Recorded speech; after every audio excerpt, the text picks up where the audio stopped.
the show tonight, the Eco Festival returns, a new local GIB app has been launched, and 75 years of the Bedenham Explosion. We talk about a concert which will be commemorating that upcoming anniversary. And on the music stage, it's the brilliant Tristan and his piano.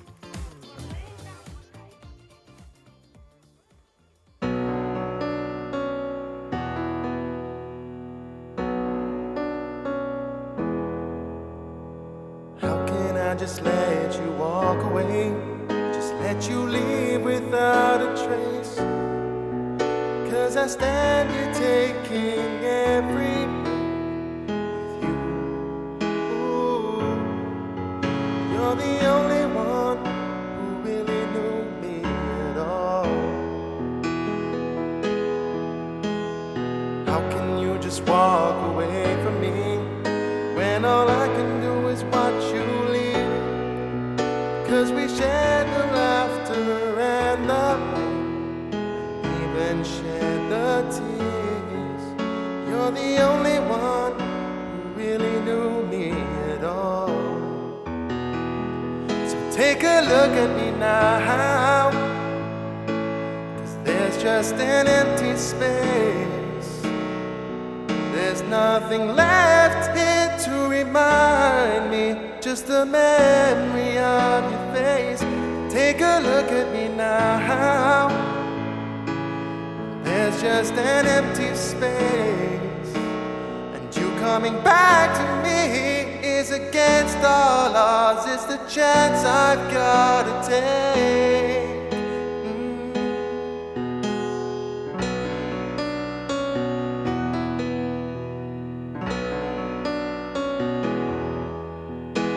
I wish I could just make you turn around and see me cry. There's so much I need to say to you, so many reasons why. You're the only one who really knew me at all. So take a look at me now, 'cause there's just an empty space. There's nothing left here to remind me, just the memory of your face. Take a good look at me now, 'cause I'll still be standing here. But to wait for you is all I can do. That's the chance I've gotta take. Oh, no.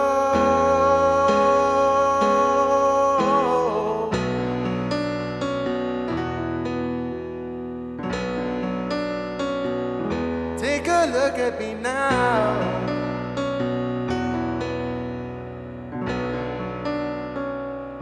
Take a look at me now. Thank you so much, Tristan, with that great rendition of Phil Collins to start the show tonight, with expertly played on the piano as well. Thank you. Just 19, no, Tristan? Yeah, 19. And so Phil Collins, I think Elton John as well, you've got a bit later on in the show. So when it comes to singing, do you like performing songs from that era, from like the 80s? Yeah, when it comes to singing, I particularly like performing songs from the 80s and the 60s. I'm very big on like old-fashioned 60s love songs, very Richie Valens, Frank Sinatra, stuff like that. Is it something you grew up with? Yeah, it's stuff that I heard on the radio and on the TV during Christmas and stuff. So. And in amongst kind of like, I don't know, your friends group and stuff, are those popular songs that they like listening to as well, or do you more? I wouldn't say so. No, I'd say my friends are more contemporary based with a music taste. I've sort of been the odd duck on that one. Fair enough. No, but it's classic for a reason. No, some amazing tunes. And I hear some good news. It looks like you're going to be heading off to the UK soon. Yep, hopefully in September to Leeds Conservatoire. I'd like to go. Nice one, and that's to study music further? Yeah, it's a course called Actor Musician, which blends music and theatre together to create big shows and stuff. So. Brilliant, sounds good. Well, good luck to you. And I know you've got some exams coming up, so good luck with that. Thank you. And looking forward to hearing your rendition of Sir Elton John a bit later on. Thank you. Welcome to the Hub. Plenty of talking points on tonight's show, including the 75th anniversary of the RFA Bedenham Explosion, a blast that killed 13 people, injured hundreds and caused extensive damage to property. Windows were shattered all over the rock, including in the Cathedral of the Holy Trinity, and that's where a concert will be held this Friday to mark the anniversary. We find out more about that. Also, a new local app aiming to simplify life on the rock. We hear from developer Grant Klimovitsis a little later. Right now, it's that time of the year. The Eco Festival is happening next month. And who better to speak to us all about it than Annabelle, Kathy and Vanessa. How you doing? Good day. Bien. Aquí estamos, excited. On what is, by the way, World Earth Day today. It is. Yes, it is. So a perfect time to talk about Eco Festival, right? Our power, our planet, I believe, was the theme this year. Yeah. Very much kind of the message that the power's in our hands when it comes to the future of the planet. Exactly. Yeah. Our theme is together for tomorrow. Exactly. So I think it kind of meshes really well. So yeah, we're really excited. I mean, it's always the good time of year, best way to start the summer. Yeah. So we're already working hard in the area, you know, and this year we decided to extend it for 3 days. So we start on the Friday, we're doing like a pre-launch, and then carry on the Saturday and the Sunday and really crack on with everything eco. So the 5th anniversary, no? Yes. 5th anniversary, que rápido se pasa, ¿verdad? Okay, years go very quickly. We don't have time to catch up ever. It's crazy. I mean, I remember the first ones that were going through. I remember doing the cycle events and just doing the cycle events. So it's crazy how it's evolved and how amazing this event has become with so many people, with the community involved in this. So I think this year's bigger and better because, I mean, we had to do it for 3 days for that reason. Yes, and a lot of people more involved as well this year, which is going to be making it amazing, actually. Yeah. So and you're involved, of course, Annabelle? Of course. Of course. We'll get to the pop-up garden. My fellow cook, you know. Oh, yes, we were a good team, eh? We were a good team. You went there, but we had a lot of fun. And the thing is that people didn't see what we were up to behind the cameras. Can you divulge? No. No. Okay, fair enough. Those things are secret. Okay. Great. But talking about the, I don't know whether you want to go for it. Okay, so basically on the Friday, very important day because actually it's a new day that we've added, Vanessa's added, and it's all to do with the fashion show. But this year we have a lot of people involved and it's really exciting because I've been working with the youth service and also with the LGBTQ group, and they are coming in to do part of the fashion show. So basically it's split up into many different groups. The youth will be obviously the first ones with pre-loved and they've been designing things. There's going to be a community element as well who are going to be doing the catwalk of all ages, and it's going to be really interesting because we like to be inclusive and we don't like it just to be about one people, but that everybody, it's a community event. But and when on the last one is we are going to be doing the last part of the fashion show, and it's very much to do with Earth Day, and we're very excited because for us this is the first time we actually taken part in the just looking at the poster there. If anyone is unfamiliar with the term pre-loved, what does that actually mean? Well, it's reused, pre-owned. Yeah, pre-owned items. So it's Clubhouse are donating clothes from the charity shop, so they're helping us along. So people that want to join in can just go and get some clothes. Obviously, they have to scan the QR code and register, but they would get some items from the Clubhouse, and then they can either upcycle it and change it slightly to amend, you know, and to do for their own fashion thing, or they can just wear it down the catwalk. We have #1 models as well. We've got Phoenix Dance Group as well involved on the Friday. And we're also starting the Eco Festival with the annual cycle as well. So we've done the cycle in the evening with a bit of a musical twist this year. So we're having Michael Crome, who's the DJ of the event, and he's going to be doing a lovely playlist to you know, commemorate the cycle. And we're asking everyone to bring their own Bluetooth speakers and connect to that radio station that we're going to have. Okay, so as you're cycling along from Casemates, everyone's going to hopefully have Bluetooth speakers, and there's going to be a big procession with music and everything. Exactly, so it's a bit of a musical theme to it. Groove on the move. Groove on the move, that's it. So it's going to be a really cool launch party for the event. So starts in Casemates, we're going through town, So it's a bit safer for the kids and stuff. And then we end up at the Eco Festival and we join up with a fashion show. Yes. So we definitely don't want to miss with that. No, So, definitely not. Yes. Yes. And then Saturday and Sunday, of course, loads of things happening. Lots of things. Yeah, so this year we're introducing a new educational zone. So it's kind of like a chill out area at the back where it will have its own stage and its own screen. And we've invited loads of different businesses, charities, NGOs, independent businesses to come and give a brief talk about how they incorporate sustainability into their practices at work. So we have the Horticultural Society giving one. We will be giving our own one on an app that we're currently developing. We have a really exciting one about outdoor learning by the head teachers from St. Paul's. We have so possibilities many of bringing their animals. zoo, so that we have some animal petting as well. You know, you can interact a bit with the animals there. We're having storytelling, so there's local authors that have written lovely books with regards to sustainability for the kids. So it's just... You've got every angle covered, don't you? Un poquito de todo. And just to emphasize that it's not only about clothes on the fashion show, there's going to be as well some of our ladies in the Creative Fridays are being producing these headpieces. It's all themed under the Earth Day, so there's some to do with the oceans, the forest, pollinators, and the last bit, which is very much to do with Earth Day, it's about restoration and recycling and about it being today. So there's going to be very emotive music, there's going to be a narration talking about the Earth, and it's going to be finishing with a big bang. Okay, It's lots of fun. And tell us about the pop-up forest. I know you're very proud of it. Yes. Okay, so Your baby. well, our baby and also the whole wide world. Jess is obviously very bold in that as well.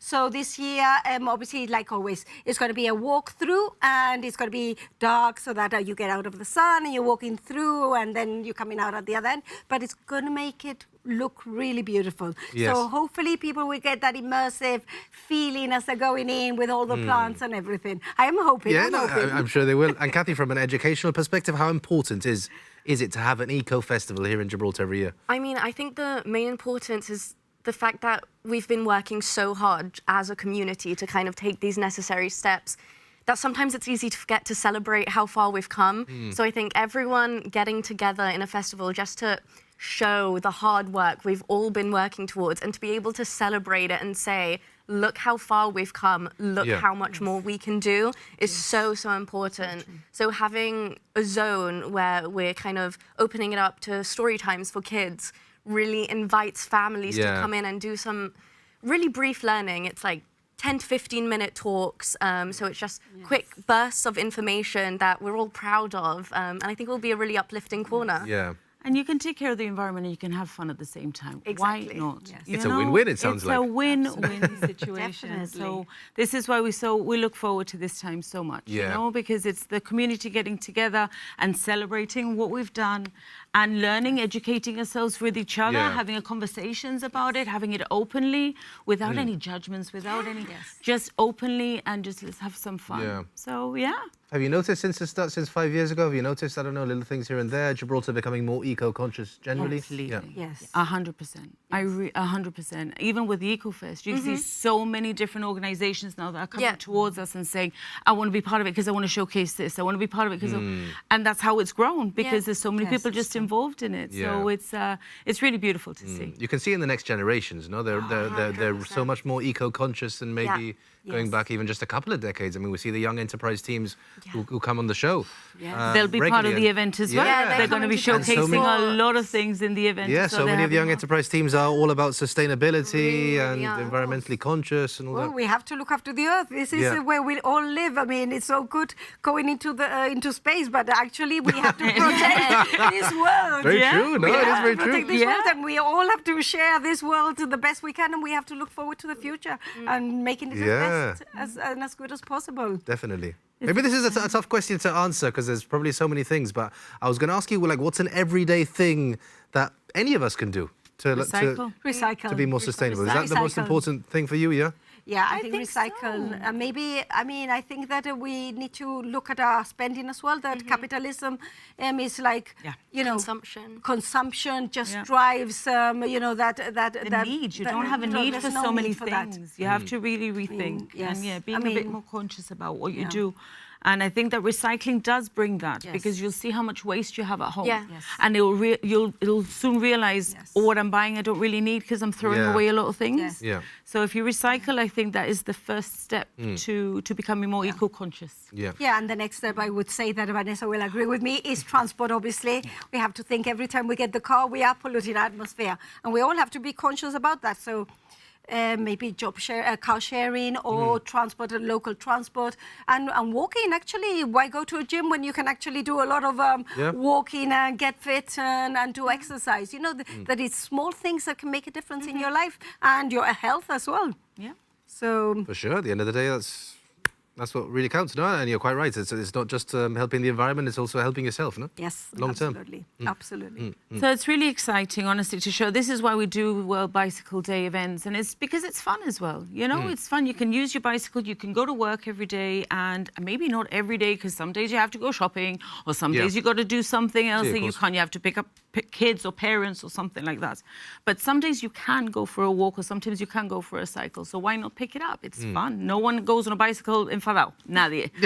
Nadie. Unless you have like loads of queues of cars, you but get that's cut off not by the someone, cycle. maybe, or Yes. But so it's just making it fun and awareness. Yeah. So that's what we're all about. So Great. yeah. Well- So we have to thank our sponsors, though. I have to Yes. mention our sponsors because without this, and honestly, we got so many sponsors that have been with us from the start. So we have to say a huge thank you to, and I'm going to say it with my fingers or else Yeah. me pongo muy consciente. EY Wastage Products, Recycle.gi, Luis Tagneto, Tristan Nieto. and we did wasted products. Yes, we did. Wastage, EY, Luis Tagneto, AMA. Amma. We're missing AMA. And they have been with us from the start, Yeah. so they're amazing. And they've got some really cool things coming up as well. They're doing really cool things for the environment. I've been silently going through their socials recently, and it's the coolest stuff that they're working on. So we wanted to reveal, actually, we wanted to give you a bit Oh, of a there's surprise. there's a bit of a reveal. Okay, here we go. There is a reveal because we know that the pool activities are super important for the kids, especially. Yeah. Well, So- and some adults. And some adults, actually, I have a lot Including of adults yourself, going on the Annabelle. running Oh, water. absolutely. The slide last year was crazy with the adults. So we thought we have to bring something big to GIB. So we've gotten a huge obstacle course this year for the pool itself. Totally amazing. Adults and children can go on it. And I'll be there first. you'll be doing the promo videos Yeah, on the it. cool wheel. Now I know Yeah. who I need to call for the Yeah. promo video. But maybe with a certain costume, but not a bikini. We have to time you, Annabelle, I think. Yeah, we'll do So a race. It's going to be We'll so race much down fun, there. I think, for the kids. Nice. So that's happening across Saturday and Sunday. The inflatable Saturday and Sunday. The Friday, we're going to be starting, doors open at 6:30 till 11, so it's going to be a bit of an evening launch. Saturday and Sunday is going to be 9 o'clock until 10 o'clock until 10 9. o'clock until 9, and then 10 Brilliant. until 8. And tickets online. And tickets online. Yes. Fantastic. So Vanessa, join. Annabelle and Kathy, thank you so much for joining us. Thank Annabelle, I'm looking forward to seeing you in the pool, okay? Definitely. Coming up after the break, we talk Easter Tide. It's a concert happening this Friday to mark the 75th anniversary of the Bedenham Explosion. Catch you in a couple.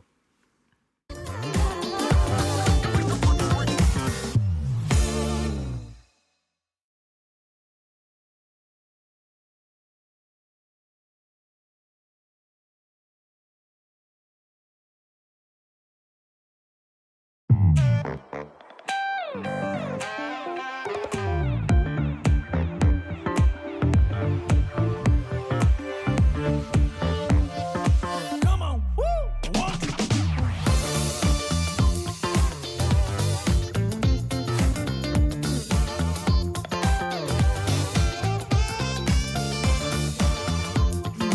Welcome back to the Hub, and welcome to Ida, to Keith, and to the Dean of Gibraltar, Ian Tarrant. Thank you so much. A pleasure to have you all on the sofa this evening. Thank you for talking having about an upcoming concert happening this Friday to mark the 75th anniversary of the Bedenham Explosion, which I believe I'm right in saying the anniversary date itself is Monday? Is Monday the 27th. Yes.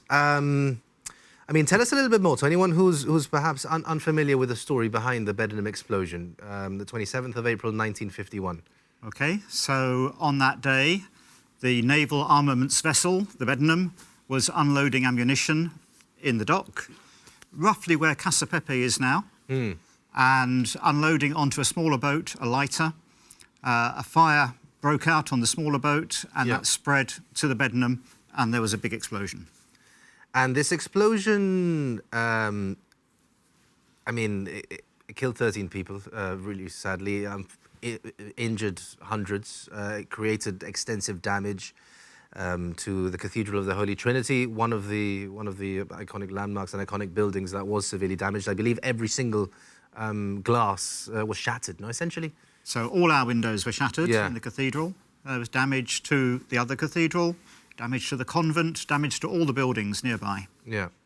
And, I mean, look, none of us here have a first-hand accounts of a first-hand experience of what happened on that day, but I imagine we've heard from other people who do remember. I mean, there might be some tuned in who have recollections of that day. I believe you're putting together kind of like a little bit of a testimony, some quotes from people who have recollections. We're putting up an exhibition during the weekend about that event. Yeah. And we've collected some memories from people who do remember. Yeah. They're on the notice board. And if anybody else has memories they'd like to share with us, they can use the contact form on our website and let us know. And just a few hundred, up to 100 words, let's say. Up to 100 words. And we'll put that on with the other memories on display. And yeah, and like you say, you've already had some people who have duly obliged and got in touch with some of those memories. I mean, when the explosion happened, there was also debris from the boat, I believe, that kind of flew in, and there was, I mean, anecdotally, I've heard from people whose hearing really suffered, unsurprisingly, over this massive. I mean, I'm just trying to like to anyone who has never experienced something like that, kind of put yourself in that scenario. It just sounds like an absolutely horrific moment to go through, really, no? So one memory I was given, a gentleman called Tommy Smith, member of the cathedral, was 16 at the time. He was at Sacred Heart School in the garden doing an art session. And they saw the flames, they saw the explosion, and a piece of the Bedenham landed in the garden next to them. The size of a bed, he tells me. The size of a bed, oh my God. And well, just a couple of days on Friday, you organised a concert. Pamoa Choir, I believe, are going to be there. Keith Vinicum on his guitar as well, commemorating the 75th anniversary. I mean, what can we expect? So, Pamoa are singing, Keith is playing. Pamoa have been using the cathedral occasionally for their practices, and they offered to do a charity concert for us. Keith made a similar offer, and I thought, let's put the two together and have a really varied repertoire. Aida, tell us a bit more about the Pamoa Choir. Right. Pamoa in general, because they're more than a choir. Pamoa was the brainchild of Michelle Smallwood, who works for the Gibraltar Sports and Leisure Association at the stadium. Yeah. And she has done so many wonderful things for people our age, and her latest brainchild was the choir. Yeah. So there's about 70 of us. Okay. Above the age of 55. Yeah. We have 5 very brave men amongst us, some very good singers. And we meet every Monday at the community centre, and we do breathing exercises. We're taught how to hold notes, how to harmonise, and it's a lot of fun. These 3 very brave music teachers, Pamela Honeyman, Kathy Batchelor and May Clinton. They're the 3 very brave ladies who have to put up with all of us and our suggestions and our things. But yes, and we really enjoy it. And we've been preparing and practicing some songs to sing at this concert. We're singing You Raise Me Up and Amazing Grace, things like that. And yeah, we're really looking forward to it. And nice. Hopefully, and then Keith, with Keith on the guitar. No, great collaboration, I imagine. I believe also. But this time I'm teaming up with Annie Saxby on flute and Anna Slade on guitar. And we come with some nice arrangements of classical and also things like Simon & Garfunkel. That's the very things of it. Simon & Garfunkel, Sound of Silence, Condo Pasa, Annie's song, John Denver. You know, apart from the classics like Asturias and all the rest of them, we're doing a bit of that.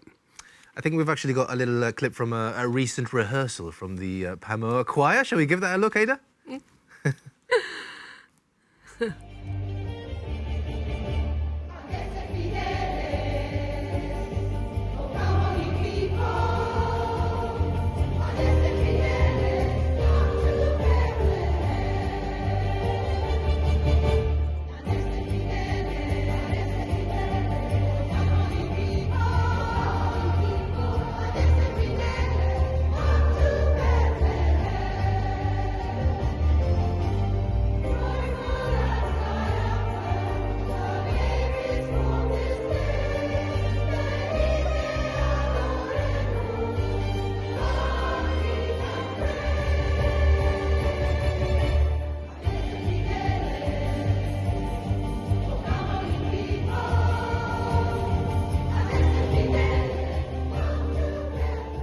Nice. Looks like it's going to be a great night. How long have you been rehearsing for then? I think we sound a lot better because the acoustics in the cathedral are fantastic, aren't they? Yeah, we've been practicing for 2 months maybe now.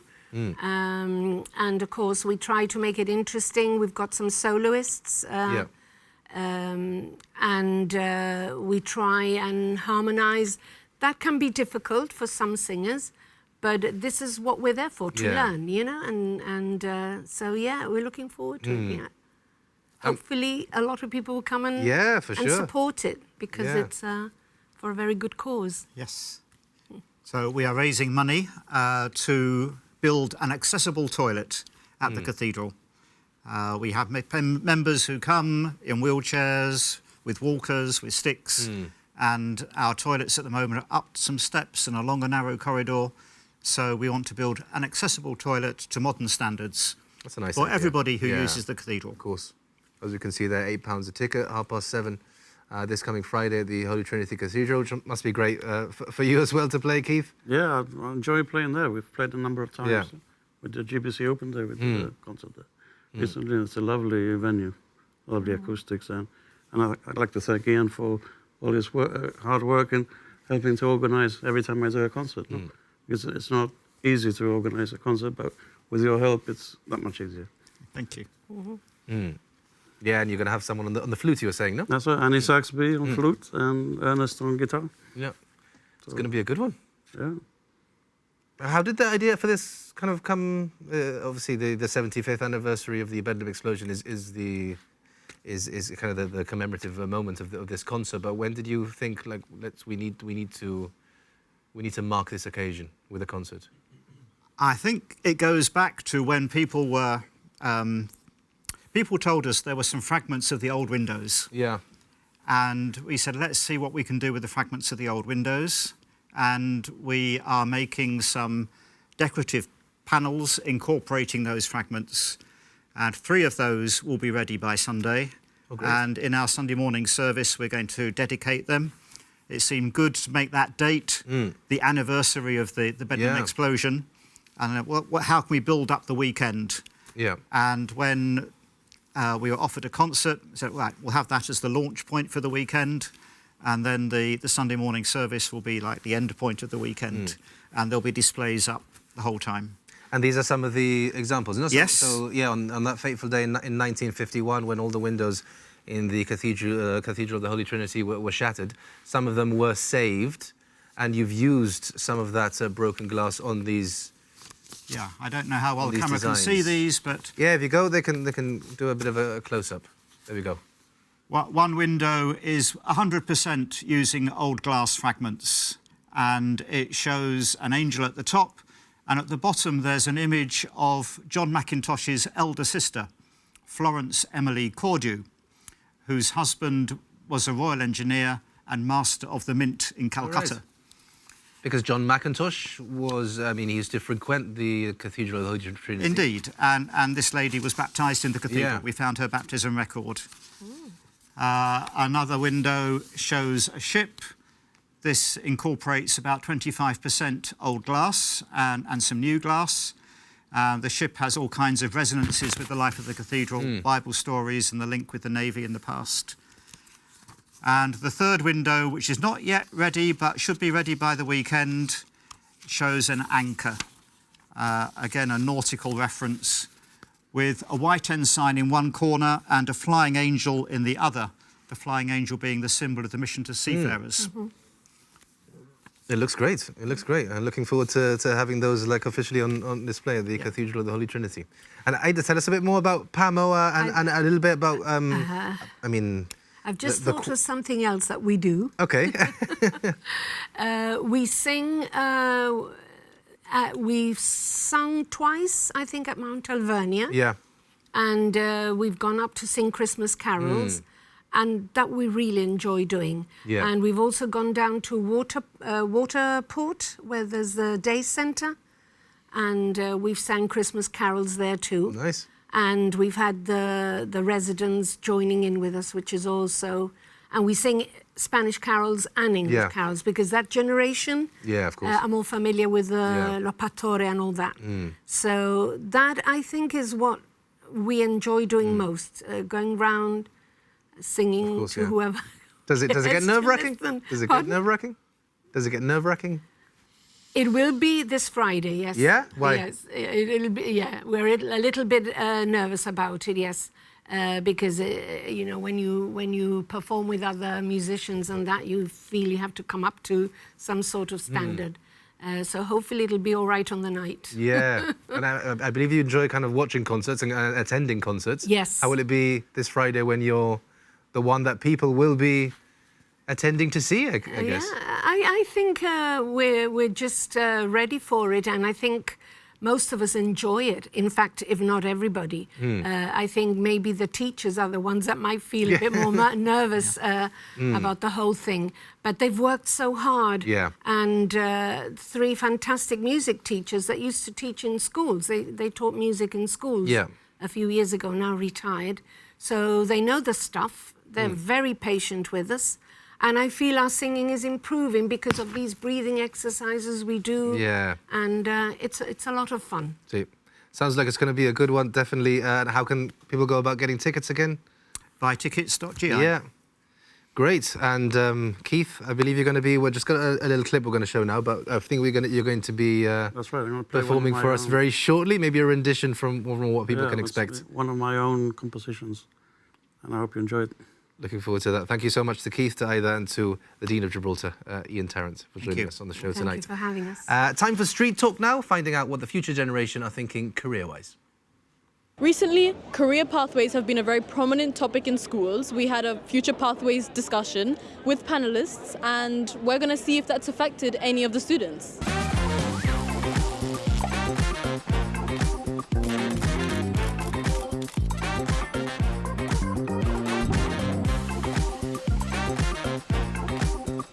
Do you have any idea of what career path you would like to take up in the future? Yeah, I would want to be a professional footballer. I want to be in law. I'd love to be a preschool teacher, like first school. A football commentator. To be strong, like a bodybuilder. A dentist. I rather want to be like a teacher or a lawyer, but mostly like a teacher. My dream job is to be to do real estate. Sorry, businessman. When I'm older, I want to be a footballer. What degree would you like to do to get there? I'd probably like to do my master's, just so if in the future, if I could do principal, I probably would. To be honest, I don't know at the moment. History, French and PE. Maybe PE. English and PE. Studying science in uni.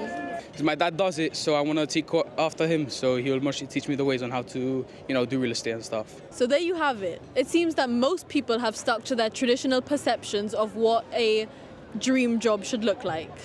Some people off camera did express some non-traditional routes. However, it seems that law and football are at the top of the charts. Thank you very much, Ariana, for that. Right now, as promised, yes, Keith Bedenham and his guitar. This is what you can expect on Friday evening.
How soothing was that? Thank you. I need to download your stuff and play it before bed or something. That was fantastic. Thank you, Keith. And I can imagine with the acoustics as well, with the Pamoa Choir as well, and Holy Trinity Cathedral, that's going to be great. So thank you so much. Tickets £8 on buytickets.gi. Join us after the break when we'll be chatting about a brand new Gibraltar app, which has recently been launched. See you now.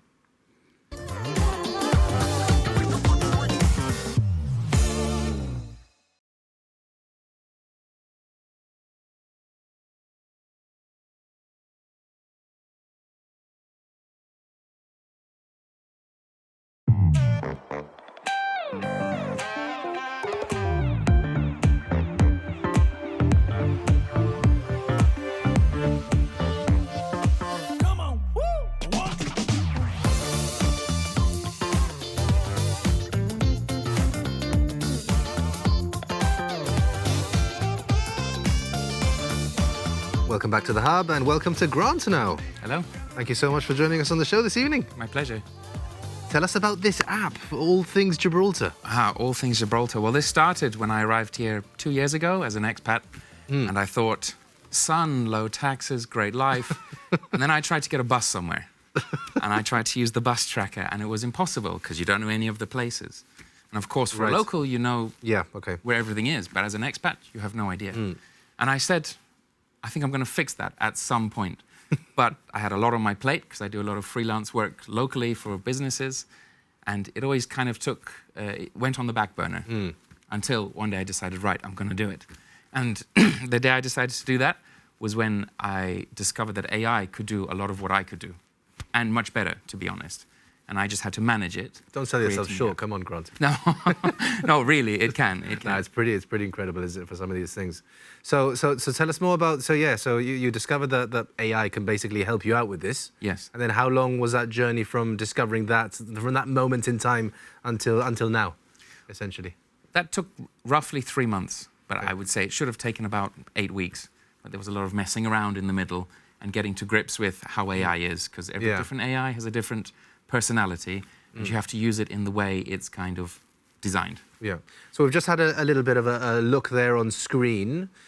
I mean, tell us about, apart from the buses, what's some of the parts of the app that you're most proud of, I guess? Definitely the events, because I find... The events, okay.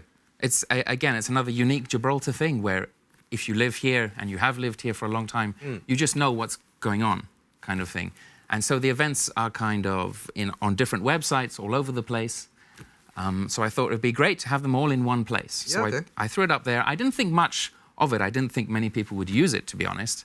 But as it turns out, since I launched 2 weeks ago, about 20 people have uploaded their events onto it. So they can upload their own events? Yes, exactly. But it needs to be obviously greenlit by you? Yes, yeah. So it goes into draft mode. Some people have uploaded 2 events on the same night, which is the same event. Oh, so I've had to turn one okay. of them down, of course. Yeah. But yeah, that's actually taken off. Yeah, I mean, you say that you weren't, I don't know, maybe not expecting that many people to get involved. Has it surprised you, the uptake? Because how many downloads are we at now? 5,000. 5,000, that's pretty good going. Today. Yeah, really, really good going. I mean, once people discovered it, it just took off. I put a little post on Facebook saying, because somebody said that there was a long border queue of about 40 minutes. So I took a picture of the border queue in the app and just posted it on Facebook, and someone said, where's that from? And I just posted one link, and that was it. It was 1,000 downloads before the end of the day. Oh, wow. Yeah, so it just really went nuts. Someone in the gallery has just downloaded it, apparently, I'm being told in my ear. So you've got another fresh download. Yes, one more, 5,001. Which is great. What's kind of like an everyday Gibraltar struggle, I guess, that this app, I don't know, solves or helps fix? Solves contacts. Yeah. So in the final tab, the information tab, there is a contact section of the numbers you can call at GHA, and basic things like emergency numbers or non-emergency numbers. But I'm planning to expand that into a full directory, kind of Yellow Pages, if you like. But a big part of the app, I've realized, is that many people in Gibraltar want to help out. So everyone can submit feedback and change things, pending my approval, of course. So I'm going to get the whole community involved to make a phone book that actually has up-to-date numbers. Are you getting a lot of feedback already? Oh, yes. Yeah? Oh, yes. Endless scrolling on my Gmail. Really? Yeah, really. So it must be about 50 at this point. 50, and what they individual feedbacks. Right, and they can download the app and they can write some feedback. Yes, from exactly. within the app. Okay. And what, like I say, you've got ideas and people are giving you ideas. Yes. Are you constantly updating? Yep, constantly updating, fixing things that go slightly wrong every now and again. But luckily, nothing major has gone wrong at this point. I'm sure I'll get a lot of feedback if it does. For sure. I mean, it seems to be like a bit of a one-stop shop for all things. Because look, a lot of this stuff you can get, but maybe you have to go to this website, that website, that website. This has it all for you in the same Exactly. app, So if I want another duty pharmacy, I just load the app and it's there. Well, exactly. Duty pharmacy is a popular one. The queue, I imagine, the queue to go into Spain. And you've also got the queue to come into Gibraltar. Yes, I have that as well, because that really didn't exist before. Unless you knew someone that was in the queue currently. Yeah. Beaches as well? Beaches, the beaches are there. So in the last tab, there's a beaches card, and you can press the webcam, which loads the campsite. And when you go back into the app, you can enter what the conditions are so everybody else knows without having to load the cam. This is great. I mean, you mentioned, of course, I mean, you clearly know how to do this stuff already, but AI, and you realize that it could really help you along. To anyone, I don't know, maybe who's got an idea of creating an app, would I suppose they'd need to have some background knowledge before then. They wouldn't be able to rely purely on AI, no? Or is AI that good that you can just rely on it?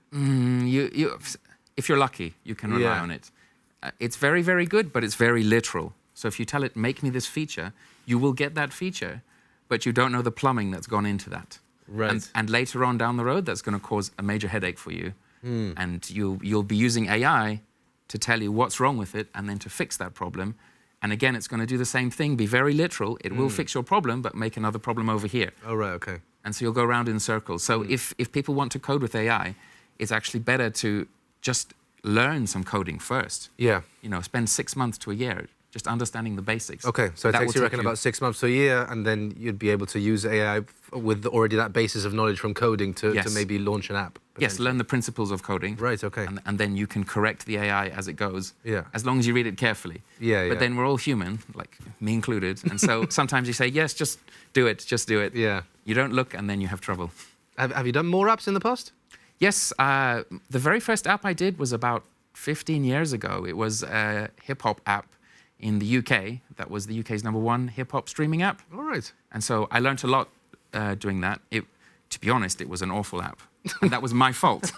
Because back then I wasn't very good at coding. But I learned that if the content's good and people really want what's inside the app, they don't really care that it crashes or certain things don't work. They will keep trying to get to the content. So it was an app for all things hip-hop, essentially? Hip-hop, mostly music. Yeah. But you could access videos and articles in there. Nice. You got a favourite hip-hop artist then? Tupac. There we go. Why not? But did you launch that app because you're a fan of hip-hop, or because you believed that it was an app that could get you... No, I was actually freelancing, and somebody, it was their business. They had, believe it or not, a worse version of the app that I was about to make. Right, okay. And so they hired me to make that app for them. And then I shared in the proceeds from it. Nice. Yeah. So with this app, let's go back to the Gibraltar app in particular. Like you say, new ideas coming in. I'm sure you've got some new ideas yourself. Is there anything you can divulge to us this evening, or is it very much watch this space? Well, there is quite a lot I want to integrate into it. I think number one is having a central place for job adverts. Okay. So I want to make it very easy for people to apply to jobs. So you as the end user, you can upload your CV into the app. If someone puts a job ad on there, it will then contact you, because you're interested in that particular category, and say, would you like to apply? You just click yes, and through it goes. There'll probably be a stage in there where you can upload a personal letter like you usually have to do. Oh, really? That's quite in-depth. So almost like a LinkedIn within the app. Yeah, I guess you could call it that, just to make it easy, because I remember when I was looking for jobs many years ago, how much of a pain it is to write a personal letter for every single one, submit your documents to every single one. And it's the same CV that you're doing every time. Yeah, of course. Yeah. So I imagine, hopefully, I mean, from what you're saying there, hopefully from your perspective, you're going to get, and I don't know if you already have, like local businesses reaching out to you, perhaps, and kind of getting involved in the app themselves. Yes, I've had quite a few people reach out. Mainly, they want to advertise within the app because it's getting a lot of traction. Oh, wow, okay. Yeah. That's great, huh? I mean, yeah, it's fantastic. Well, I have to monetize it in some way. Yeah, of course. Because at the moment, it's not monetized at all. I was just scratching my own itch. Yeah, of course. Yeah. That's pretty good. And again, it's probably something that maybe you wouldn't have expected when you launched it. No. Like this already within, what, 2 weeks? 2 weeks, yeah. Already within 2 weeks, you're getting people wanting to put adverts within the app and stuff. Yeah, it's crazy. But I'm not going to put too many adverts in the app. Yeah. Because I hate when you open an app and it's just advert after advert. And you can't actually get to the content. So I don't want it to be like that at all. And restaurants and stuff like that? No restaurants yet, but maybe after this. Maybe, who knows? Yeah, I think I've had a travel broker, a bank, and a couple of other ones interested. But I think once they see those ads go in, everyone will think, oh, I want a piece of that. Yeah, exactly. It's a domino effect, isn't it? Yeah, in many ways. Exactly. Yeah. What's I mean, funny, we've got so far into the interview, I actually asked you for the name of it. Yeah, I know. I did mention it on Monday, and all the comments on the GBC YouTube link were, but what's it called? Yeah, exactly. It's GIB Local. So if you search the Google Play Store or the Apple App Store for GIB Local, you'll find it. Okay. Or Gibraltar Local. You can find it both ways. Local, yeah. Yeah.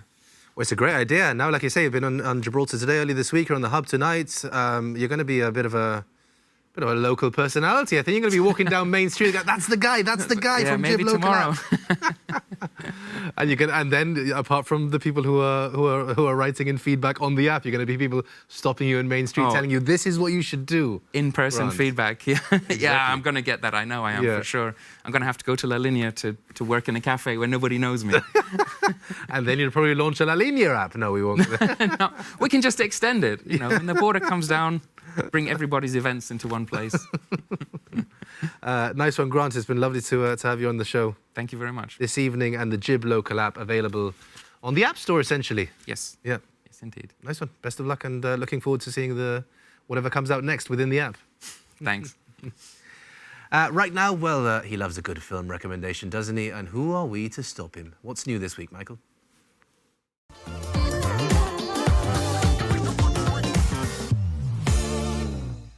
Hello, and here's what to watch. This week, we're in the presence of the King of Pop with the biographical drama Michael.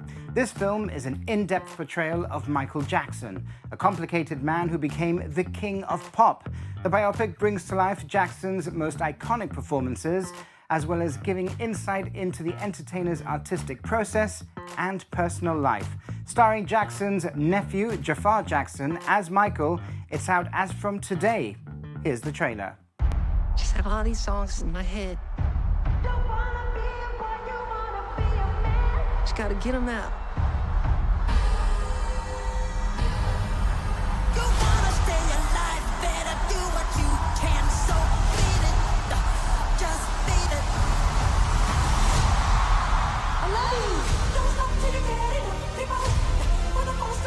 I'm just getting started. There's no one like you.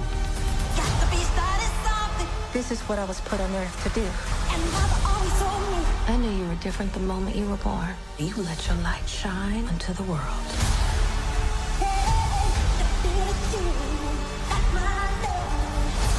You are the greatest of all time.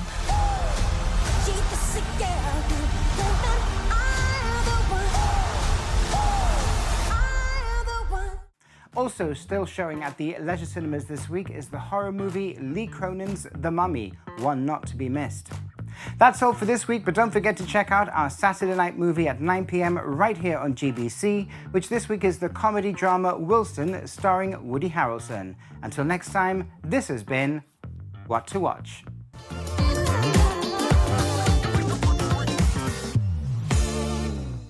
Thank you very much for that, Michael, and a big thanks to you at home for tuning in. Hope you've enjoyed the show. Have a great rest of your evening, and of course, we're back next week. Before then, though, this is going to be good, I'm sure. It's Tristan with some Elton John.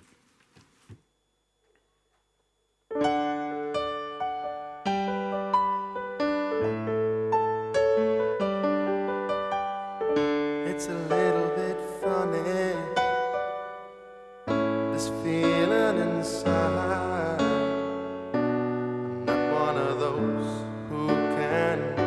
Suddenly hide. I don't have much money, but boy, if I did, I'd buy a big house where we both could live.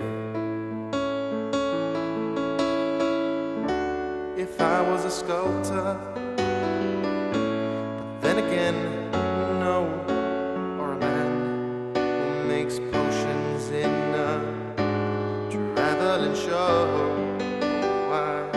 I know it's not much, but it's the best I can do. My gift is my song, and this one's for you. So excuse me for getting, but these things I do, see, I've forgotten if they're green or they're blue. Anyway, the thing is, what I really mean, yours are the sweetest eyes I've ever seen. And you can tell everybody this is your song. It may be quite simple, but now that it's done, I hope you don't mind, I hope you don't mind that I put down in words how wonderful life is while you're in the world.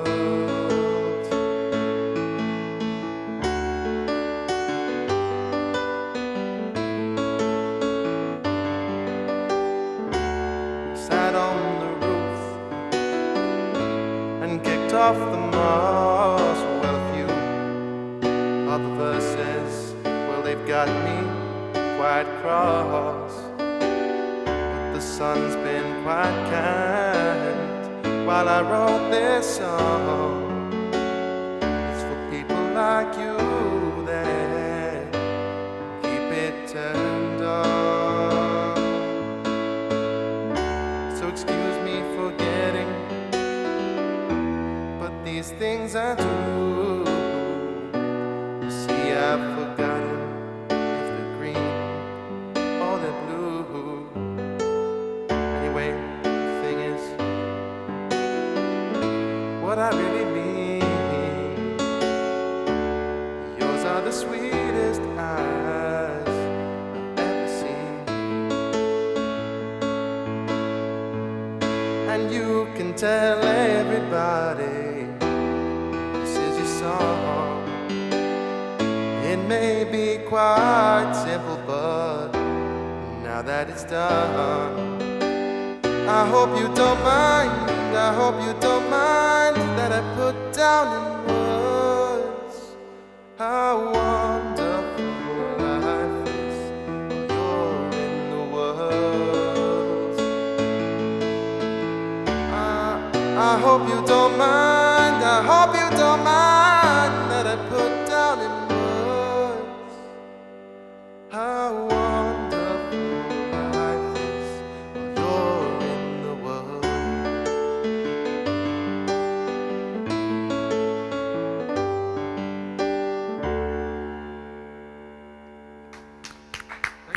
Thank you, Tristan. Excellent.